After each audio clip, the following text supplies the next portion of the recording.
Kaisar Pedang yang Mengejutkan. Bab 4661 Rencana Lin Bai. Perkataan Li Songyun membuat Lin Bai mendengarkan awan.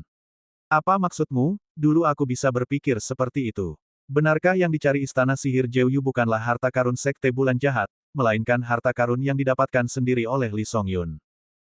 Lin Bai memiliki 1000 pertanyaan dalam hatinya, tetapi dia tidak dapat menanyakannya. Karena dia dapat melihat bahwa Li Songyun sangat pintar dan banyak akal. Selama Lin Bai menunjukkan sedikit saja kekurangan, dia akan melihat petunjuk Lin Bai.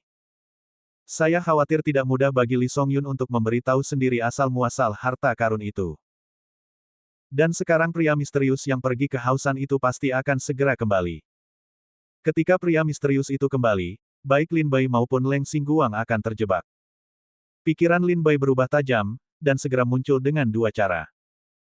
Pertama, menyerah mencoba mengeluarkan kebenaran dari mulut Li Songyun, menggunakan metode menelan surga untuk menghancurkan batas, dan membawa Li Songyun melarikan diri ke sini. Kedua, tunggu sampai orang misterius itu kembali, bertarung sampai mati, dapatkan kesempatan di tengah kekacauan, dapatkan berita tentang harta karun itu. Alasan mengapa Lin Bai tidak dapat memperhatikan adalah karena dia tidak dapat menilai-nilai harta karun Li Songyun, apakah itu sepadan dengan risikonya. Jika harta karun itu hanya berguna untuk Istana Sihir Jeoyu, tetapi tidak untuk Lin Bai, jelas tidak bijaksana untuk mengambil risiko sebesar itu untuk menyinggung Sekte Bulan Jahat dan Istana Sihir Jeoyu. Jika harta karun itu memiliki efek sihir pada Lin Bai, itu layak untuk diambil risikonya. Berdiri di samping Li Songyun, Lin Bai mempertimbangkan untung dan ruginya di dalam hatinya. Pada akhirnya, mata Lin Bai menjadi cerah. Alih-alih menggunakan metode menelan surga untuk menembus batas, dia berdiri di samping Li Songyun dan menunggu dengan tenang. Jelas bahwa Lin Bai telah membuat pilihan. Terdengar suara gemuruh dari balik gunung di belakang puncak Songyun, disertai suara marah, Li Songyun. Beraninya kau menipuku.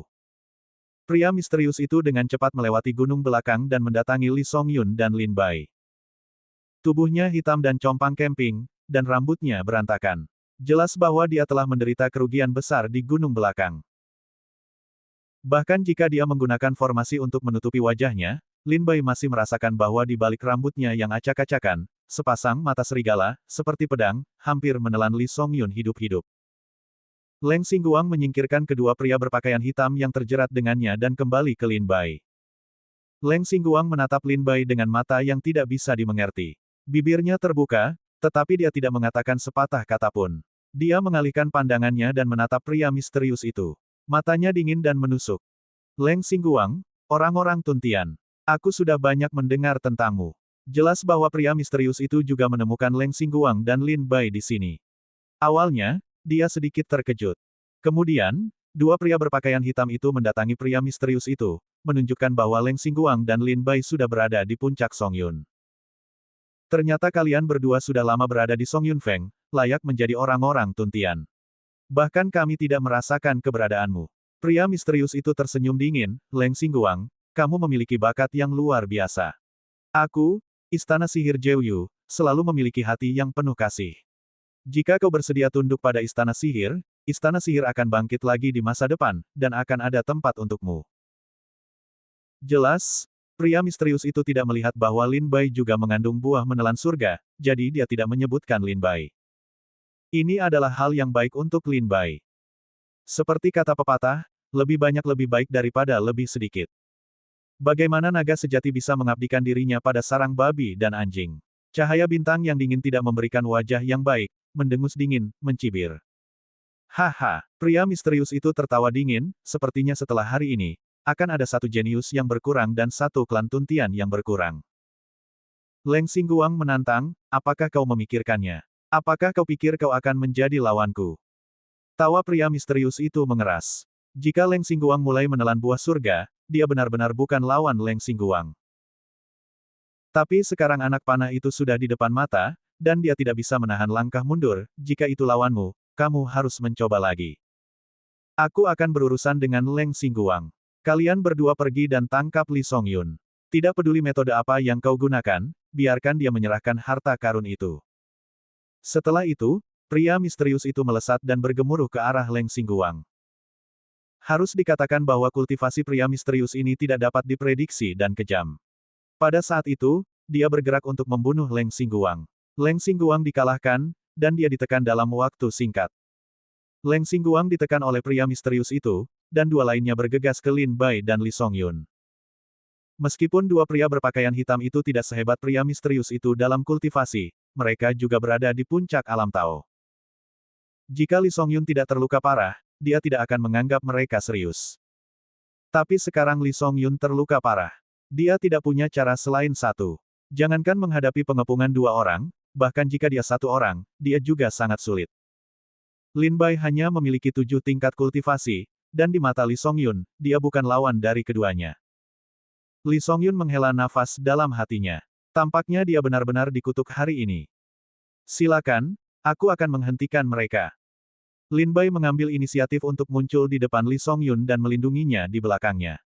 Kemana aku bisa melarikan diri saat perbatasan mereka melewati puncak Songyun? Li Songyun menatap langit dan mendesah getir. Dia tahu bahwa tidak ada jalan keluar. Untuk rencana hari ini, dia harus bertarung sampai mati.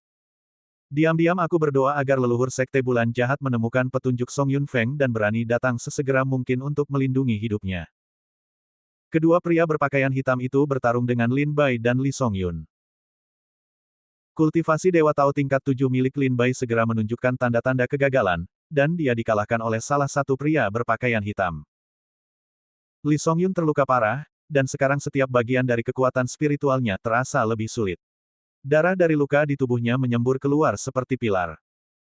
Jika terus berlanjut, Lin Bai dan Li Songyun akan mati di tangan mereka dalam sekejap.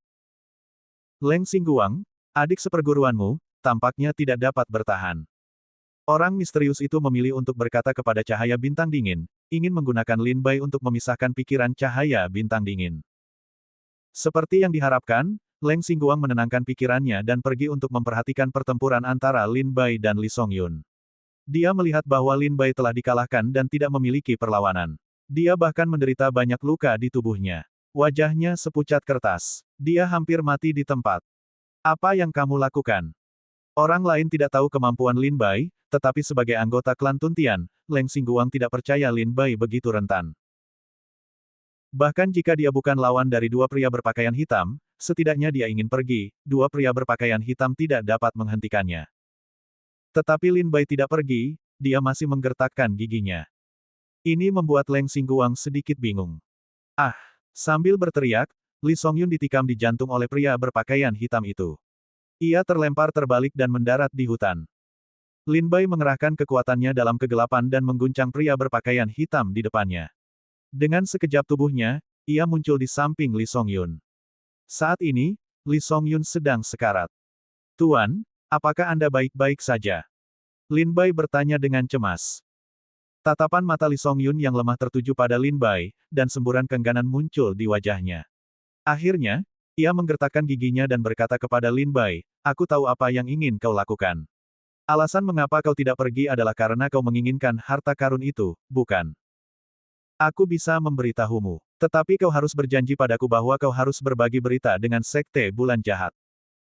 Bab 4662, Senjata Ilahi Tai. Tulang Iblis Huang Quan.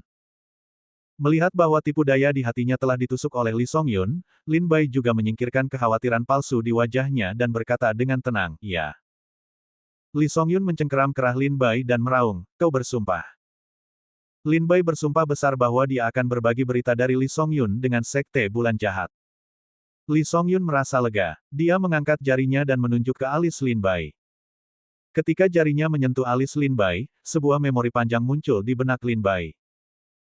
Memori ini terutama menjelaskan di mana Li Songyun mendapatkan harta karun itu dan bagaimana dia menyimpulkan rahasia darinya, dan kemudian sebuah peta.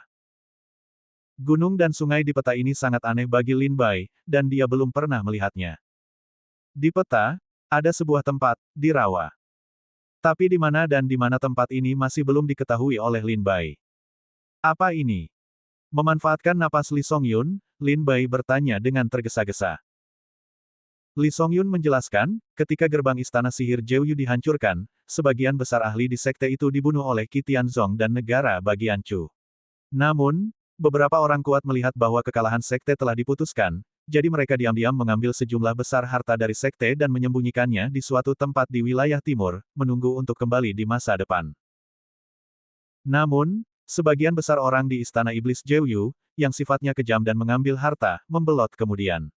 Mereka saling bertarung dan memperebutkan warisan Istana Iblis. Meskipun sejumlah besar sumber daya kultivasi dan harta karun telah diambil oleh para pengikut Istana Iblis yang memberontak, masih ada beberapa harta karun langka yang tersembunyi di suatu tempat di wilayah timur. Di antaranya adalah Jeoyu Magic Gong, keterampilan unik Istana Iblis Jeoyu, serta harta karun Istana Iblis Jeoyu, seperti tulang sihir Huangquan, Futusu, dan pedang Naihe. Bertahun-tahun yang lalu, ketika saya bepergian ke luar negeri, saya tidak sengaja membunuh seorang pelaku kejahatan dan mendapatkan peta yang tidak lengkap darinya. Setelah bertahun-tahun meneliti, saya telah menentukan bahwa peta ini adalah tempat di mana salah satu harta karun keterampilan sihir Jeoyu disembunyikan. Saya telah terperangkap di alam Tao dan Dewa selama bertahun-tahun, dan tidak ada tanda-tanda terobosan. Setelah saya ingin menerobos Tai Dao Guo, saya pergi mencari harta karun ini. Sepertinya saya tidak memiliki kesempatan ini. Ingatan yang baru saja saya berikan kepada Anda adalah apa yang telah saya pelajari dari bertahun-tahun mempelajari peta. Saya telah menebak lokasi harta karun ini. Kau harus memberitahu Sekte Bulan Jahat berita itu, kata demi kata. Lin Bai terkejut. Ia tidak menyangka bahwa Li Songyun memiliki berita paling berharga dari Istana Sihir Jeoyu. Tidak heran para pengikut Istana Iblis Jeoyu tidak ragu-ragu menerobos gerbang gunung untuk membunuh Li Songyun. Setelah mengetahui berita itu, pikiran rumit Lin Bai akhirnya menjadi jelas. Apa yang terjadi seharusnya seperti ini. Saya tidak tahu di mana saya mendengar berita bahwa Li Songyun memiliki tulang iblis musim semi kuning. Istana Iblis Jeoyu diam-diam merencanakan pembunuhan ini. Untuk membawa bencana ke timur dan tidak mengungkap berita kebangkitan Istana Iblis Jeoyu, mereka sengaja menyamar sebagai pembunuh keluarga Li Di Yunling. Kebetulan hubungan antara keluarga Li Di Yunling dan Sekte Bulan Jahat itu rumit. Mereka berada di bawah panji keluarga Li Di Yunling. Itu semua wajar. Tidak seorang pun akan tahu bahwa mereka adalah pejuang sihir Jeoyu. Tentu saja, satu-satunya variabel dalam rangkaian rencana ini adalah Lin Bai dan Leng Xingguang.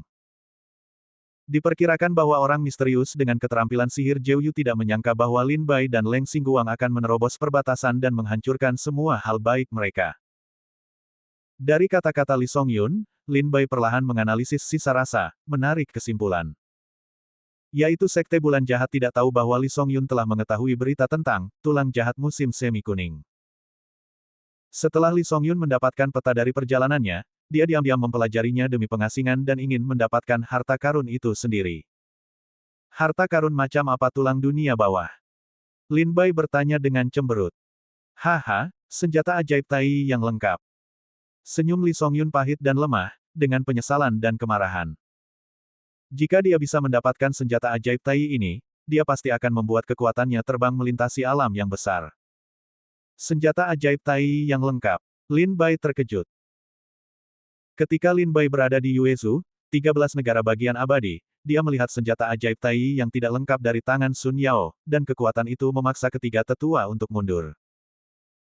Jika itu adalah senjata ajaib Tai yang lengkap, saya khawatir di altar Sekte Bahagia hari itu, semua murid Sekte Iblis Abadi akan mati.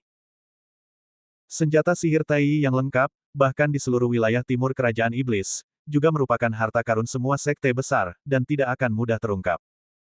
Lin Bai merasa sedikit bersemangat. Setiap senjata sihir Tai membutuhkan seorang prajurit Tai Dao Guo untuk pemanasan sepanjang tahun, dan bahkan membutuhkan penyempurnaan beberapa prajurit Tai Dao Guo untuk terbentuk. Oleh karena itu, melihat dunia iblis dan dunia roh, jumlah prajurit sihir Tai sangat sedikit. Konon katanya di dunia iblis pernah ada seorang ahli yang sangat malas yang pergi ke seluruh dunia iblis dan menyusun statistik prajurit sihir Tai dari semua cabang dunia iblis. Jumlah totalnya hanya 978.978 senjata sihir Tai. Kedengarannya banyak sekali. Namun satu hal yang perlu dipahami adalah ini adalah semua prajurit sihir Tai di seluruh kerajaan iblis. Seberapa besarkah dunia iblis? Seberapa luas wilayah kerajaan iblis? Di dunia yang begitu luas, ada makhluk yang tak terhitung jumlahnya. Setelah puluhan juta tahun berkultivasi, hanya ada lebih dari 900 senjata sihir Tai. Jumlah ini terlalu sedikit. Dibandingkan dengan senjata sihir Tai, senjata sihir Daruo di dunia iblis lebih sedikit. Pada saat itu, ahli yang sudah cukup makan dan tidak punya kegiatan apapun itu mendaftarkan prajurit sihir Tai di dunia iblis. Menurut pencapaian setiap prajurit sihir Tai setelah kematiannya, ia memberi peringkat dan membuat daftar, yang disebut Daftar Prajurit Sihir Tai. Karena, daftar prajurit sihir Tai, orang kuat ini terkenal di dunia iblis selama beberapa waktu, dan disebut leluhur prajurit sihir oleh dunia iblis. Kemudian, karena tidak ada yang bisa dilakukan, leluhur prajurit sihir itu mendirikan pasukan di dunia iblis, yang disebut Rumah Harta Karun Prajurit Sihir. Dan menara senjata sihir, setelah ratusan tahun angin dan es, masih ada di dunia iblis, telah menjadi sekte yang makmur. Satu-satunya tujuan keberadaan menara senjata sihir adalah untuk mempublikasikan senjata sihir, kekuatan sihir, jalan, bahan-bahan alami, dan harta karun lokal. Berpegang pada prinsip keadilan dan kejujuran, Shenbing Baolou juga menyebabkan banyak masalah, tetapi mereka tetap bersikeras. Jadi hingga saat ini, daftar Shenbing Baolou memiliki kredibilitas yang kuat di dunia iblis. Tulang sihir Huangquan dari Istana Sihir Jeoyu berada di peringkat ke-123 dalam daftar senjata sihir Tai, dari menara senjata sihir, yang dianggap sebagai senjata sihir Tai yang luar biasa di posisi terdepan. Hal ini terutama disebabkan oleh pertempuran berdarah di Istana Iblis Jeoyu, dan seringnya kemunculan tulang iblis Huangquan di wilayah timur, yang membuat catatan pertempuran tulang iblis Huangquan terus menanjak, dan berhasil masuk ke dalam 200 besar. Peringkat prajurit Tai di Rumah Harta Karun didasarkan pada prestasi prajurit Tai. Senjata sihir Tai yang berada di peringkat teratas belum tentu sangat kuat. Mungkin saja karena telah digunakan berkali-kali, sehingga berada di peringkat teratas. Prajurit sihir Tai di bagian bawah daftar belum tentu lemah, mungkin karena jarang dipakai dan tidak banyak yang menilai prestasinya, jadi ada di paling bawah. Bab 4663 Pertarungan Sengit. Li Songyun bersumpah bahwa apa yang dia katakan tidak salah. Pada saat itu, Lin Bai tiba-tiba menyadari bahwa harta karun yang dicari oleh Istana Iblis Jeoyu di puncak Songyun adalah peta tulang iblis mata air kuning. Hati Lin Bai juga diam-diam senang karena dia mengambil risiko yang tepat kali ini. Jika Anda berjalan di dunia iblis di masa depan dan memiliki senjata sihir Tai di dekatnya, Anda secara alami akan memiliki lebih banyak kartu dan lebih banyak keyakinan di hati Anda. Tentu saja, Lin Bai juga ingat bahwa dia bersumpah kepada Li Songyun bahwa dia akan berbagi berita dengan Sekte Bulan Jahat. Artinya, Sekte Bulan Jahat pasti akan berpartisipasi dalam pertarungan setelah mengetahui berita tentang kerangka jahat. Begitu Sekte Bulan Jahat ikut campur, sulit untuk mengatakan ke tangan siapa tulang jahat itu akan jatuh. Namun, senang mendengar beritanya. Semua prajurit sihir Tai dikendalikan oleh orang-orang kuat di dunia iblis. Ketika tablet leluhur dipersembahkan, mereka tidak dapat dilihat pada hari kerja. Jika Anda melewatkan kesempatan ini, saya khawatir Lin Bai akan kesulitan mencari tahu keberadaan prajurit sihir Tai di masa mendatang. Setelah jatuhnya Istana Iblis Jeoyu, ada beberapa harta karun tingkat Tai. Selain tulang-tulang jahat dari mata air kuning, ada Futuzu, Nai He Jian tunggu lebih dari 10 prajurit sihir Tai. Lin Bai mengecilkan matanya dan mendecakkan lidahnya, tut-tut, ada lebih dari 10 senjata sihir Tai di tangan Istana Iblis Jeoyu di puncaknya. Ada banyak murid kuat di bawah pintu. Bagaimana mungkin sekte yang begitu kuat dihancurkan oleh Qitianzong dan negara bagian Chu? Sekarang Lin Bai diam-diam menghitung informasi orang dalam dan orang-orang kuat dari Istana Sihir Jeoyu, termasuk puluhan prajurit sihir Tai, 100.000 dewa yang kuat, murid dalam dan luar yang tak terhitung jumlahnya, dan Dalao Dao Guo yang tersembunyi dan orang-orang kuat tingkat tinggi di klan.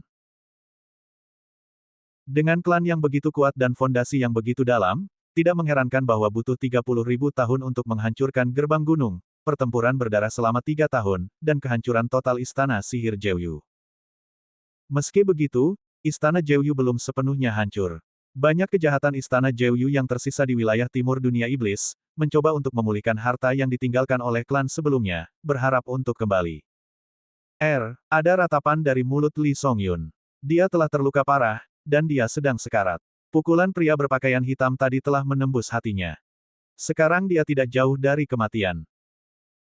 Kecuali jika leluhur Sekte Bulan Jahat tiba tepat waktu dan bersedia mengeluarkan beberapa obat penyelamat hidup di rumah harta karun klan untuk melanjutkan hidup Lee Songyun. Jika tidak, Lee Songyun pasti akan mati.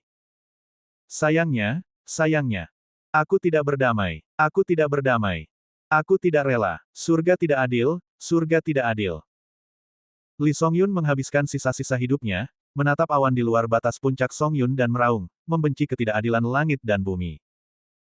Dengan raungan, mata Lee Songyun menghilang dan anggota tubuhnya jatuh ke tanah. Dia sudah kehilangan nyawanya. Lin Bai memeriksa napas Lee Songyun, memastikan bahwa dia tidak memiliki tanda-tanda kehidupan, dan jiwanya telah jatuh ke dalam reinkarnasi, jadi dia mengulurkan tangannya dan menutup matanya.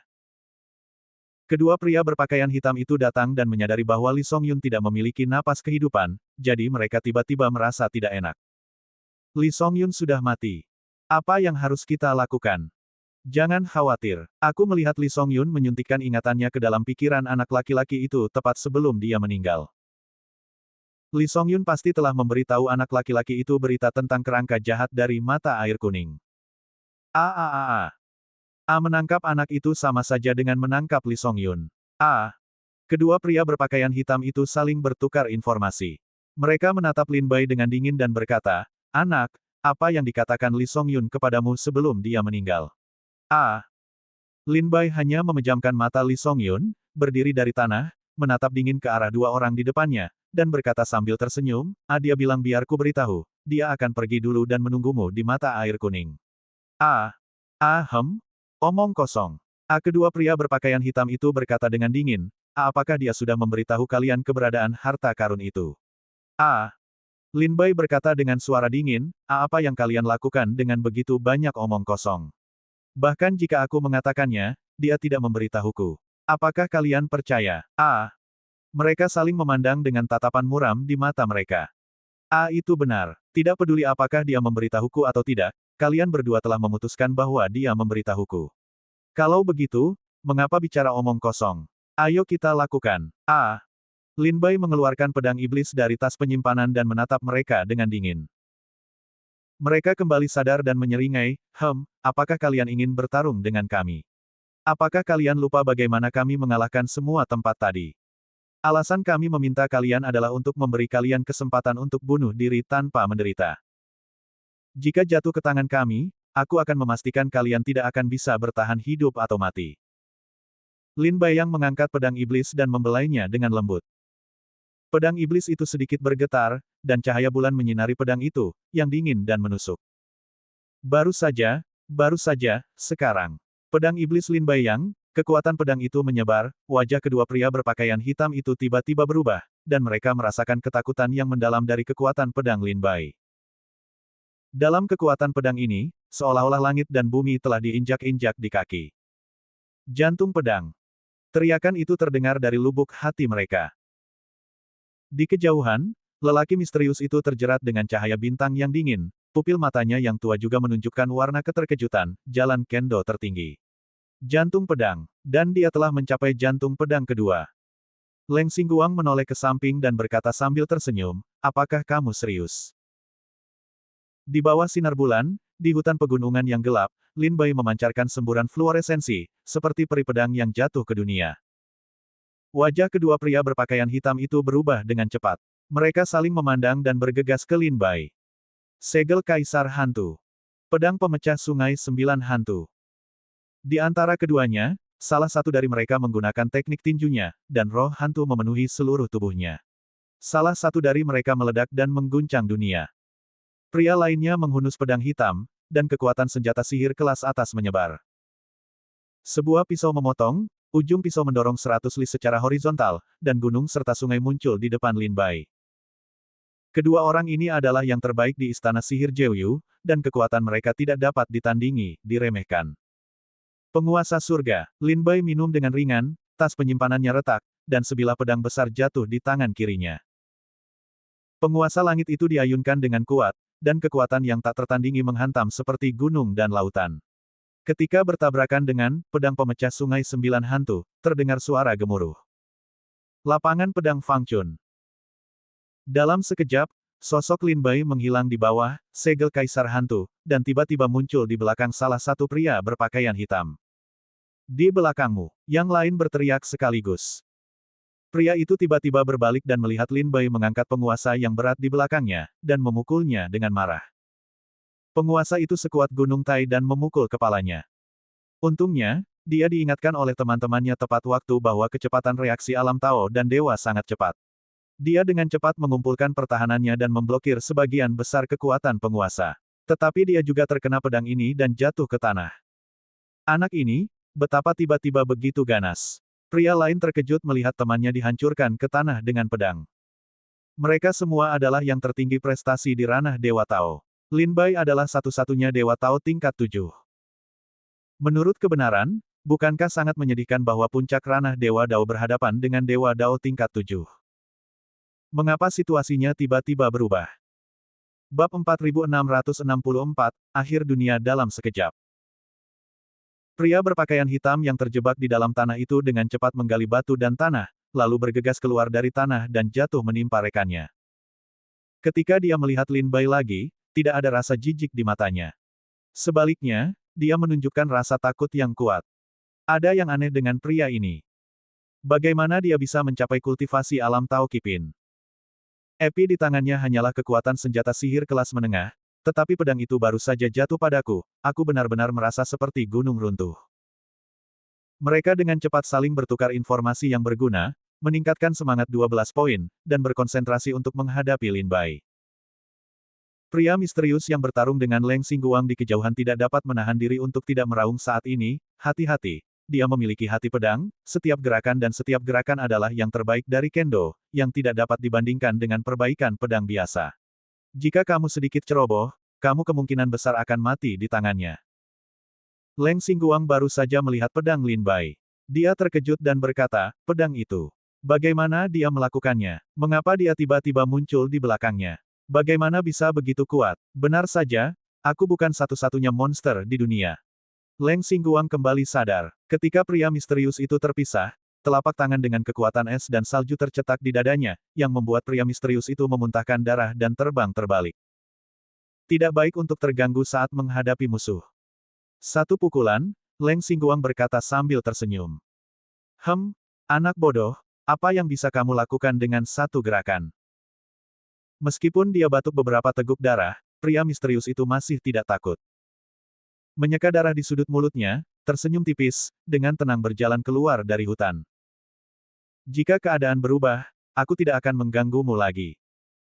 Dengan senyum dingin, pria misterius itu menyatukan kedua tangannya, dan api mengerikan menyebar dari tubuhnya. Asap tebal bergulung dan mengembun menjadi awan gelap dengan guntur ungu menderu di dalamnya. Dalam jalinan guntur, kita dapat mendengar beberapa teriakan seperti tangisan. Surga dan hantu menggigit jalan. Cahaya bintang yang dingin mengeluarkan lapisan keringat dingin di dahinya.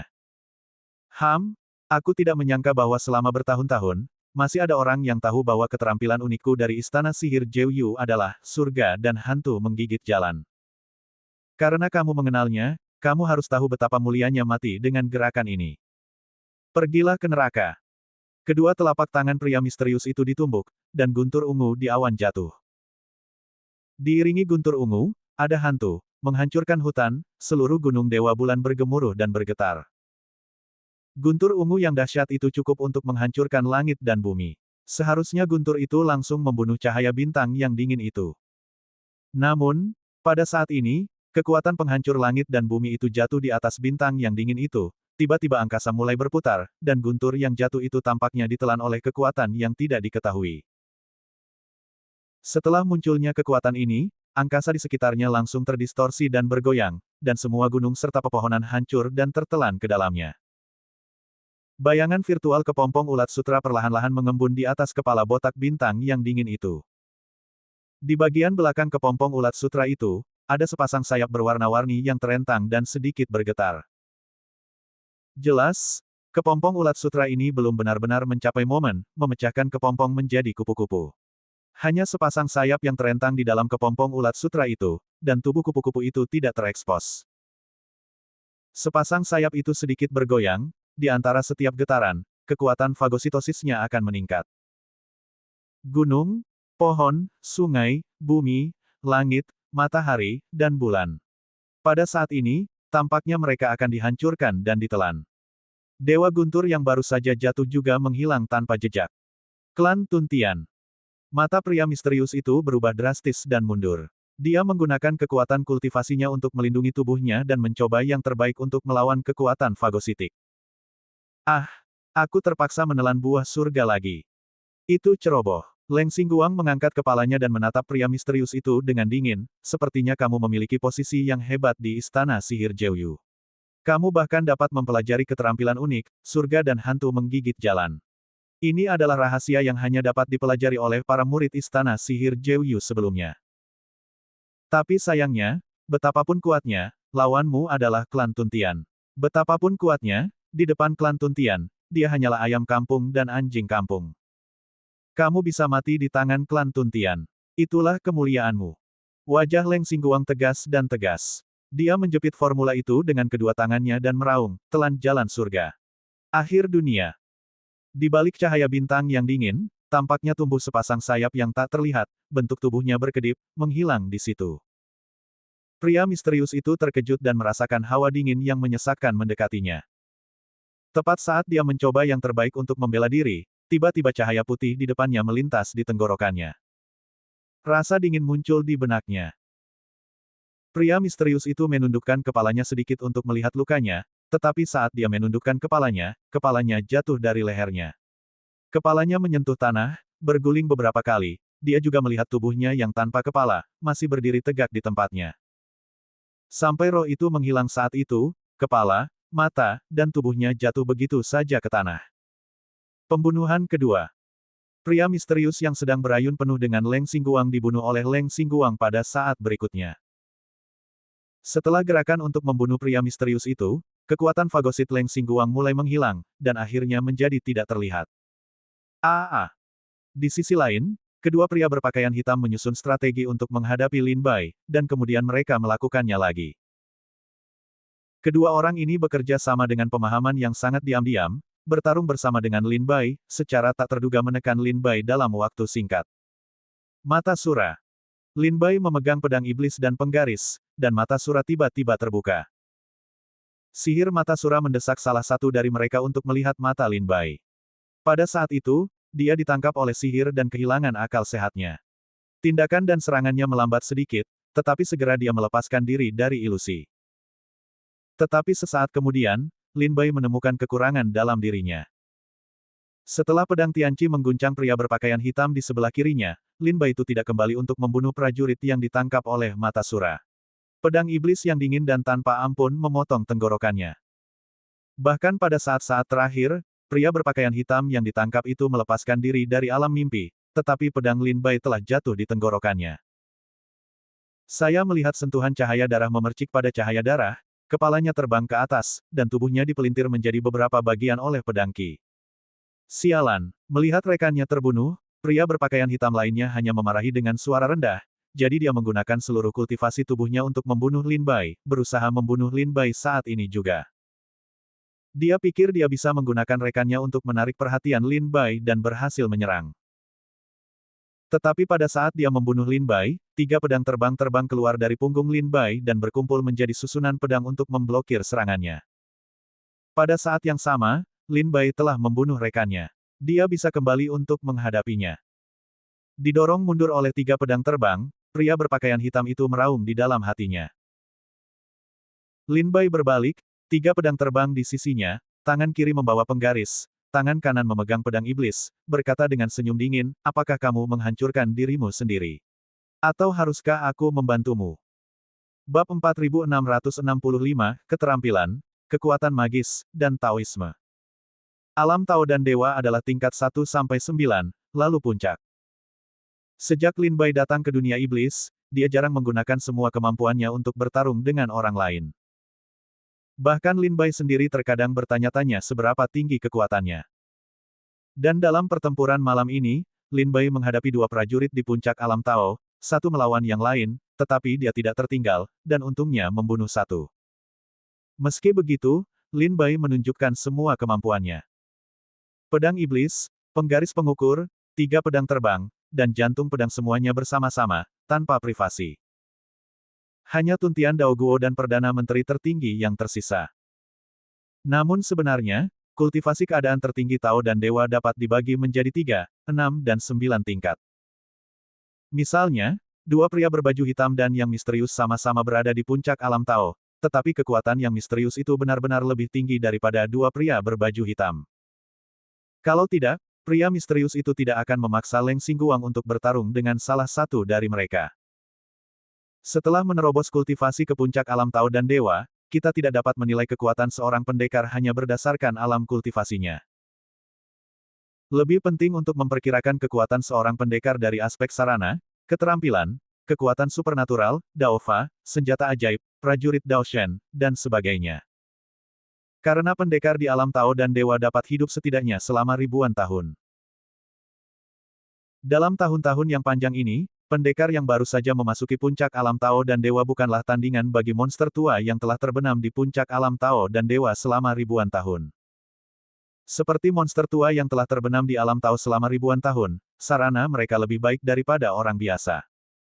Misalnya, Li Songyun dan orang-orang berbaju hitam ini. Sudah lebih dari ribuan tahun sejak Li Songyun mencapai puncak alam Tao dan Dewa. Baru saja, total lebih dari 10 orang dari kelompok orang berbaju hitam ini datang ke sini bersama-sama. Di bawah pedang Li Songyun, mereka dengan mudah dibunuh oleh Li Songyun seperti memotong melon dan sayuran. Jika bukan karena pria misterius yang memukul Li Songyun dengan serius tepat waktu, orang-orang berbaju hitam ini tidak akan menjadi lawan Li Songyun. Seperti Leng Xingguang, kedua pria berbaju hitam itu akan langsung terbunuh jika mereka tidak dapat bertahan hidup 10 ronde di tangan Leng Xingguang. Inilah pentingnya Zhou Yuan. Setelah menerobos alam kultivasi ke puncak alam Tao dan Dewa, seorang pejuang memiliki cukup waktu untuk mencari harta karun dan peluang. Bahkan jika dia tidak dapat menerobos alam kultivasi, dia akan membuat lompatan dengan kekuatannya sendiri. Jika Li Songyun telah menemukan tulang ajaib Huangquan, saat ini, dia tidak perlu bergerak. Dia hanya perlu mendesak tulang ajaib Huangquan untuk membunuh pria misterius itu dan orang-orang berpakaian hitam lainnya dalam sekejap. Oleh karena itu, untuk menilai kekuatan seorang pejuang di alam Tao dan Dewa, kita harus memperkirakan dari cara dan kemampuan mereka. Dua pria berpakaian hitam yang baru saja bertemu dengan Lin Bai, meskipun kultivasi kekuatan supernatural dan Taoisme mereka adalah keterampilan unik dari Istana Sihir Jeoyu, kekuatan mereka hanyalah permulaan untuk memasuki puncak alam Tao dan Dewa, tidak terlalu kuat. Dengan Lin Bai membunuh pria berpakaian hitam itu menoleh ke belakang dan melihat Leng Xingguang membunuh pria misterius itu. Pada saat ini, pikirannya dingin, dan dia tahu bahwa tidak ada cara untuk hidup.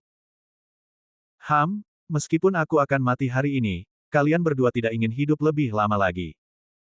Li Songyun memberitahumu berita tentang harta karun itu. Kamu pikir itu adalah sepotong keberuntungan, tetapi sebenarnya itu adalah jimat. Istana Sihir Jeoyuku tidak akan menyerah, akan ada lebih banyak orang kuat yang datang mencarimu. Mereka akan berusaha sekuat tenaga agar kau mengatakan semua berita itu dengan sukarela. Pria berpakaian hitam itu menertawakan Lin Bai tanpa ampun. Wajah Lin Bai tenggelam, dan 3 pedang terbang bergetar dan pergi untuk membunuh pria berpakaian hitam itu. Pada saat yang sama, Lin Bai memegang penggaris dan pedang iblis untuk membunuh pada saat yang sama. Setelah beberapa putaran, pria berpakaian hitam itu dibunuh oleh Lin Bai. Tas penyimpanan mereka secara alami jatuh ke tangan Lin Bai. Setelah membunuh 2 orang, baru saja mengambil tas penyimpanan, Leng Xingguang datang. Ketika dia datang ke Lin Bai, dia melihat Song Yun Feng, yang merupakan salah satu obor yang dihancurkan, dan melihat mayat di seluruh tanah. Dia menggelengkan kepalanya dan berkata, sayang sekali gua yang bagus telah dihancurkan seperti ini. Puncak Song Yun berada di posisi yang baik di Sekte Bulan Jahat. Di bawah gunung, ada banyak pembuluh darah spiritual. Itu adalah tempat yang diberkati. Jika bukan karena Li Songyun yang memenangkan tempat pertama dalam daftar perjamuan besar bulan jahat, dia tidak akan pernah bisa menjadikan tempat ini sebagai asramanya sendiri. Namun setelah pertempuran hari ini, salah satu obor Song Yun Feng hancur, dan tidak ada tanda-tanda tempat yang diberkati. Sebelum dia meninggal, Li Songyun memberitahu saya bahwa orang-orang ini adalah sisa-sisa kejahatan dari Istana Iblis Jeoyu. Alasan mengapa mereka tampaknya memasuki puncak Songyun adalah untuk menemukan berita tentang tulang iblis Huang Quan. Ketika Lee Songyun berlatih di luar pada tahun-tahun awal, dia mendapat peta secara kebetulan, yang ada petunjuk tentang kerangka jahat mata air kuning. Ketika dia meninggal, dia memberiku kenangan ini dan membuatku bersumpah untuk berbagi berita itu dengan Sekte Bulan Jahat. Lin Bai akan mendapatkan berita dari Lee Songyun dan memberitahu Leng Xingguang dengan singkat. Mata Leng Xingguang membeku. Sebelumnya, ketika kita bergerak, kita berdiskusi bahwa aku harus pergi untuk menahan sisa-sisa kejahatan di Istana Sihir Jeoyu, dan kamu membawa Lee Songyun untuk pergi dari sini. Akibatnya, kamu tidak melakukannya, karena kamu juga ingin mendapatkan harta karun ini. Lin Bai berkata, pada awalnya, aku hanya ingin tahu tentang harta karun ini. Aku benar-benar ingin tahu harta karun seperti apa yang dapat membuat sisa-sisa kejahatan di Istana Sihir Jeoyu mempertaruhkan nyawa mereka untuk membunuh Lee Songyun di Songyun Feng. Aku benar-benar ingin mendapatkan harta karun ini setelah mengetahui berita tentang tulang hantu musim semi kuning. Lagi pula, jika kamu memiliki senjata sihir Tai di tanganmu, itu pasti akan sangat bermanfaat bagimu di masa depan. Lin Bai tidak menjelaskan. Dia memberitahu Leng Xingguang apa yang sedang dipikirkannya. Leng Xingguang mengangguk dan tertawa, akhirnya aku mengerti mengapa kau bisa keluar dari dunia kecil di benua kuno. Jika kau adalah orang-orang Tuntian lainnya, mereka pasti akan terjebak di benua kuno. Kakak Lin, aku tidak sebaik dirimu. Ketika dia tahu bahwa Lin Bai berasal dari dunia kecil, Leng Xingguang terus berpikir. Jika dia tidak berada di dunia iblis, dia lahir di benua kuno. Jika dia tidak memiliki perlindungan dari tuannya, dia akan melawan pemisahan Jushen sendirian. Apa yang akan terjadi padanya? Sekarang Leng Xingguang telah mengetahui bahwa jika dia dan Lin Bai mengubah identitas mereka, dia lahir di benua kuno. Aku khawatir dia bahkan tidak dapat bertahan hidup dari perampokan Sendan, dan akan mati di tangan Jushen Fensen. Tulang ajaib musim semi kuning, apakah kau tertarik? Lin Bai mengalihkan topik pembicaraan dan tidak ingin terlalu banyak terlibat. Tentu saja, itu adalah harta karun Istana Sihir Jeoyu. Bagaimana mungkin kau tidak tertarik? Cahaya bintang yang dingin itu semakin terang. Baiklah, aku akan menggambar peta. Setelah menemukan tempatku, kita akan pergi bersama dan mengambil tulang-tulang dari dunia bawah. Lin Bai mengeluarkan pena dan kertas dari tas penyimpanan dan menggambar daerah pegunungan tempat kerangka jahat dari mata air kuning berada menurut ingatannya. Namun, hanya ada beberapa gunung dan sungai di peta ini. Tidak mungkin untuk mengidentifikasi wilayahnya. Ada begitu banyak tempat di peta ini sehingga tidak seorang pun tahu di mana mereka berada.